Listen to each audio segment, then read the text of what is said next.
Indonesia dilecehkan pihak asing di masa SBY, berwibawa dan dipuji di masa Jokowi. Itulah Nafi Siwar dari laman siwar.com.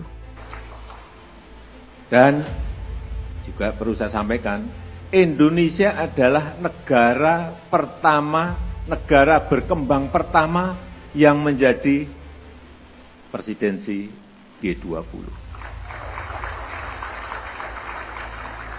Oleh sebab itu, posisi strategis seperti ini harus kita manfaatkan sebaik-baiknya. Karena betul-betul kita duduk setara dengan negara-negara maju. Indonesia merupakan salah satu negara di Asia Tenggara yang memiliki potensi untuk menjadi negara besar di dunia, tapi malah dilecehkan oleh pihak asing di masa pemerintahan SBY. Pada 2010, PBNU pernah menyatakan kecewa kepada Presiden Susilo Bambang Yudhoyono yang terkesan lemah dalam menghadapi Malaysia yang melakukan pelecehan kepada kedaulatan negara Indonesia. Kata Ketua Umum PBNU Said Akil Siraj kala itu, SBY harus menyatakan bahwa Malaysia terbukti salah dan untuk itu harus meminta maaf kepada rakyat Indonesia. Yang diinginkan PBNU dalam masalah Indonesia-Malaysia adalah agar SBY bersikap tegas dan berani karena kita ada di pihak yang benar. Ini persoalan harga diri. Kita harus tegas menghadapi setiap negara yang coba-coba melecehkan kedaulatan negara, kata Said Akil Siraj. Pada 2012, setelah puas menghina Pak B.J. Habibie almarhum dan menolak minta maaf, mantan Menteri Penerangan Malaysia Zainuddin Maidin kembali menghina almarhum mantan Presiden Abdurrahman Wahid, sehingga membuat warga NU sangat gerah. Mantan Jubir Gus Dur Adi M. Mastardi menilai hal demikian terjadi karena kesalahan Presiden RI Susilo Bambang Yudhoyono. Adi mengatakan jika kepemimpinan SBY kuat, Malaysia tak akan pernah mengutak-atik Indonesia. Lebih mirisnya lagi, Australia mengakui menyadap Indonesia di zaman pemerintahan SBY dan pihak Australia juga menolak minta maaf. Perdana Menteri Australia saat itu, Tony Abbott, tak akan minta maaf pada Indonesia atas penyadapan intelijen negaranya kepada Presiden SBY. Kita sebagai rakyat Indonesia merasa malu seperti tidak punya harga diri setelah terang-terangan dilecehkan oleh pihak asing di masa pemerintahan SBY saat itu. Tapi semua itu berubah setelah Jokowi menjabat sebagai Presiden Indonesia. Negara besar seperti China juga segan terhadap pemerintahan Presiden Jokowi terkait perairan Natuna. 2016, Presiden Jokowi mendapat apresiasi dari rakyat Indonesia karena berani melawan pemerintahan China, di mana kapal Coast Guard China sudah berulang kali mengganggu TNI AL kita. Kapal Cina akhirnya keluar dari perairan Pulau Natuna setelah Presiden Jokowi berkunjung ke pulau tersebut. Kita juga masih ingat bagaimana pilot dan perusahaan Malaysia meminta maaf terkait insiden pendaratan helikopter asal Malaysia di wilayah Indonesia di Kecamatan Sebatik, Pulau Sebatik, Kalimantan Utara pada saat itu.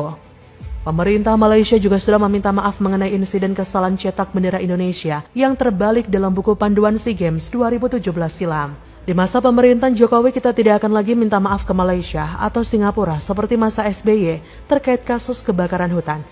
KLHK telah menyegel lahan milik 20 perusahaan asing dari 62 perusahaan yang terbakar dan mengakibatkan kebakaran hutan dan lahan atau karhutla. Presiden Jokowi menyampaikan jika ingin Indonesia berhasil menurunkan angka kebakaran hutan sebesar 82% dalam sesi debat sidang Majelis Umum ke-76 PBB pada 2020 silam.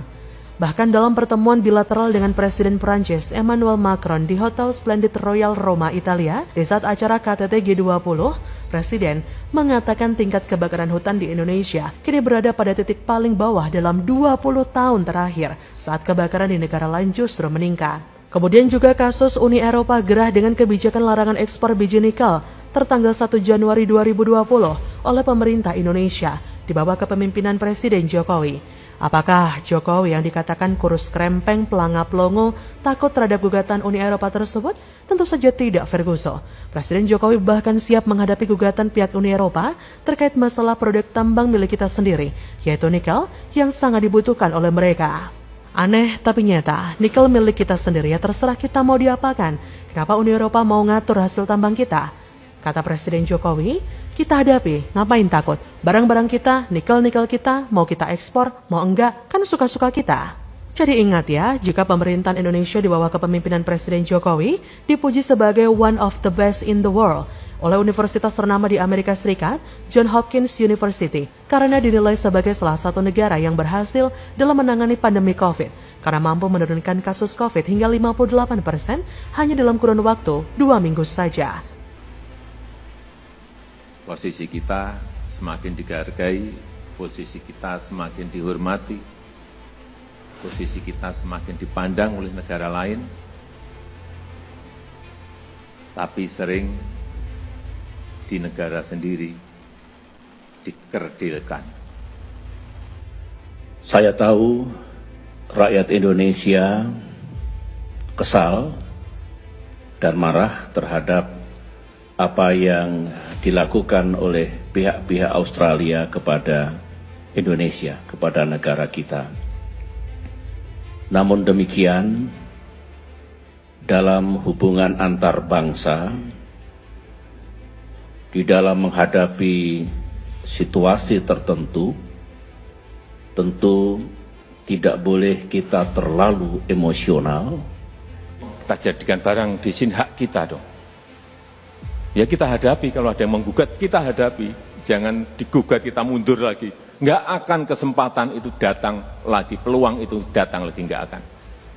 Profesor Singapura, Kisor Mabubani menyampaikan sejumlah pujian kepada Presiden Jokowi yang berhasil memimpin di salah satu negara yang terkenal paling sulit diperintah di dunia. Yang terbaru, pertama kalinya dalam sejarah Indonesia terpilih menjadi presidensi atau tuan rumah untuk konferensi tingkat tinggi KTT Group of 20 G20 atau KTT G20 pada 2002 ini.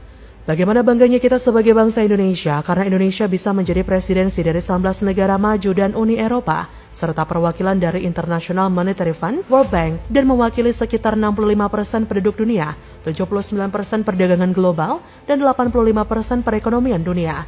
Belum lagi pujian dari putra mahkota Inggris, Pangeran Charles terhadap Presiden Jokowi yang telah berjuang menyelamatkan alam Indonesia dalam KTT G20.